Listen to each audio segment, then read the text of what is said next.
मैं ordinary school का headmaster हूँ। मैंने सैकड़ों लड़कों को पढ़ाया था। मैंने मेरे बेटे को भी अच्छे से पढ़ाया, उसे एक आईएएस ऑफिसर बनाया। उसके काम करने की वजह से हर कोई उसकी तारीफ ही तारीफ करता था। पर उसका फायदा क्या हुआ? जब देखो जब उसका ट्रांसफर पे ट्रांसफर कर दिया जाता। उसने हर डिपार्टमेंट में बहुत ही ईमानदारी से काम किया। आखिर में उसे हेल्थ डिपार्टमेंट मिला और वहां भी वो बहुत अच्छा कर रहा था। अभी उसकी शादी हुए 1 साल भी नहीं हुआ, सब कुछ सही चल रहा था। पिछले सोमवार को वो ये कहकर घर से निकला कि वो काम पर जा रहा है और वापस नहीं आया। उसे सब जगह ढूंढा, फोन किए, कोई फायदा नहीं हुआ। मिसिंग कंप्लेंट भी लिखवाई, लेकिन वो लोग चुपचाप बैठ गए। मीडिया वालों ने कुछ नहीं किया क्या? वो लोग क्या करेंगे? 2 दिन शोर मचाया, फिर शांत बैठ गए। मीडिया वालों को दिन भर सिर्फ ब्रेकिंग न्यूज के लिए न्यूज चाहिए होती है। और तो और नई फिल्म रिलीज होगी तो उसकी न्यूज डालेंगे। सब बेकार की न्यूज चलती है। लेकिन अगर कहीं कोई ऑफिसर या कोई सैनिक मर जाए ना, तो उसे दिखाना भूल जाते हैं वो लोग। अभी आऊंगा कहकर निकला था, ये बेचारी तब से इंतजार कर रही है। हर आधे घंटे में उसका फोन ट्राई करती है। आईएएस ऑफिसर है मेरा बेटा, लेकिन गवर्नमेंट क्या कर रही है? नथिंग। मुझे पता है कुछ नहीं हो पाएगा। The whole system is corrupt here. Yes, कुछ नहीं होगा। आपके साथ कोई नहीं, ऐसा मत सोचिए। ये तो अन्याय है। न्याय दिलाने में अब मैं आपकी मदद करूंगा।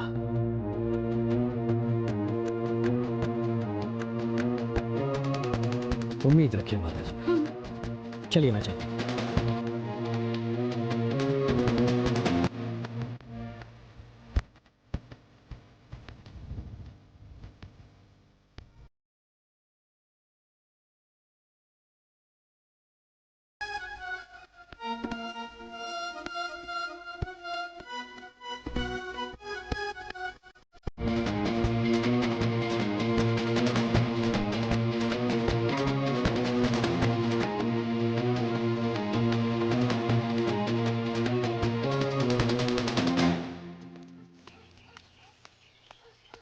नमस्ते सर। नमस्ते सर।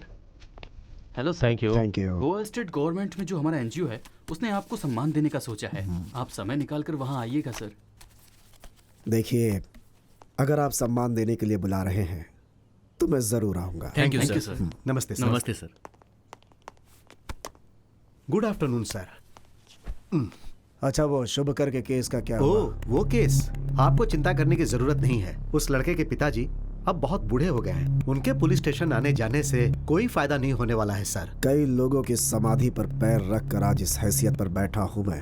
ये छोटी सी बात है, ये सोचकर हमें इसे अवॉइड नहीं करना चाहिए, वरना बाद में मुसीबत बन जाएगी। शुभकर के बनाए डॉक्यूमेंट्स रिपोर्ट्स कहाँ पे हैं, तुम्हें पता है क्या? अभी तक पता नहीं चला सर। आप फिक्र मत कीजिए सर, उसके लिए मैं हूं ना। जो भी होगा मैं देख लूंगा सर। ठीक है, तुम जाओ अभी। Thank you sir. सर, सांप चाहे बिल में हो, घर में हो या किसी टोकरी के अंदर हो, वो काटता जरूर है। इसमें सांप कौन है? ये कमिश्नर है क्या सर? गुड। उस फाइल को अपने लोगों को भेज कर ढूंढवाओ। ठीक है सर। आती हूँ जी। क्या हुआ? इतने घबराए हुए क्यों हैं? अरे बाप रे, ये आपकी हालत को क्या हो गया? इतना पसीना क्यों आ रहा है आपको? अरे ये क्या हालत बना रखी है? बताइए ना क्या हुआ? आप बोलते क्यों नहीं? हाँ, रुकिए, मैं आपको पानी देती हूँ। पहले रुकिए। ये लीजिए, पानी पी लीजिए। लीजिए, पानी पीजिए।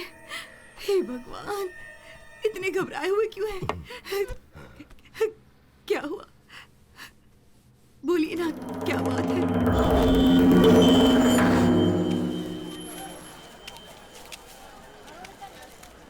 ये गाजर कैसे दी भाई?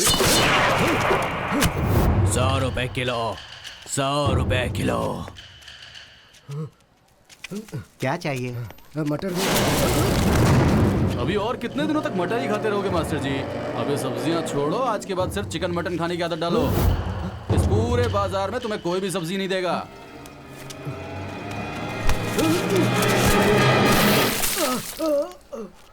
पाठ पढ़ाने वाले टीचर हो ना?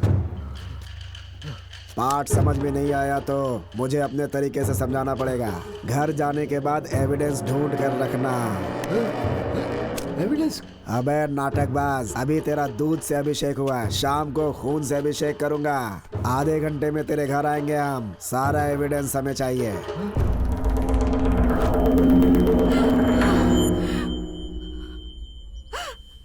आखिर कौन है ये लोग?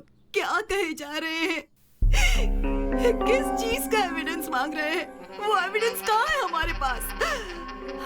हार्ड डिस्क, पेन ड्राइव, वो तो इन चीजों को कभी हमारे घर लाया ही नहीं। फिर ये क्या कह रहे हैं ये लोग? चुप हो जाओ, चुप हो जाओ, उसे कुछ नहीं होगा। हे भगवान, मेरा सर बहुत दुख रहा है। आप आराम कीजिए, मैं कॉफी बना कर लाती हूँ। हाँ? कॉफी लेकर आती हूँ।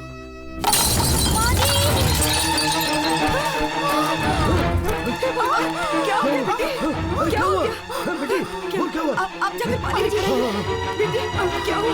आजी, मुझे ठीक तो है? चक्कर आ रहा है। ठीक है, ठीक है। हाँ, ये लो। पानी दीजिए। ये ले, पानी पी ले बेटा।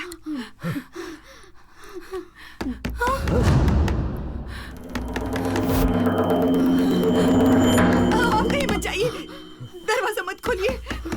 रुको रुको। नहीं जी।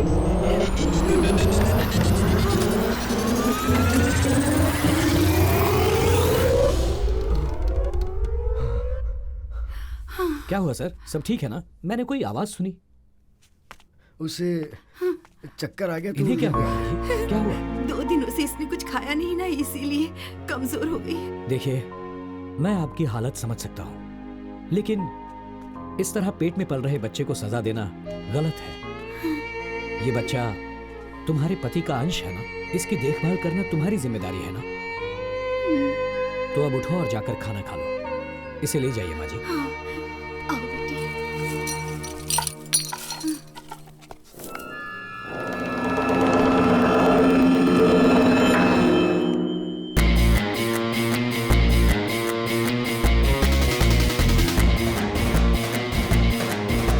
सर, हाँ? सर आप इतना घबरा क्यों रहे हैं? फिक्र मत कीजिए, सब ठीक हो जाएगा। बैठिए।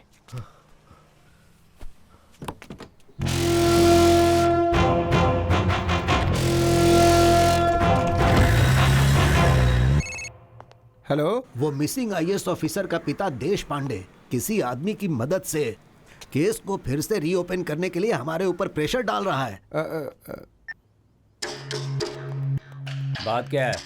फोन को इस तरह जेब में रखकर घूम क्यों रहा है?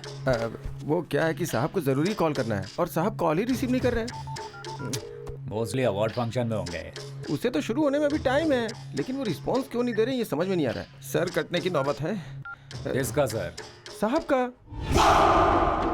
ये तू क्या कह रहा है? सच में सर, उस शुभकर का केस फिर से रीओपन हो रहा है। वो देश पांडे सबके सामने, मीडिया के सामने केस को रीओपन करने की बात कर रहा है। वो खुद ही बड़ी मुश्किल से चलता है। वो क्या केस संभालेगा? उसके बारे में बस इतनी जानकारी है कि उसका पड़ोसी है और उसी के दम पे ये सब कर रहा है सर वो।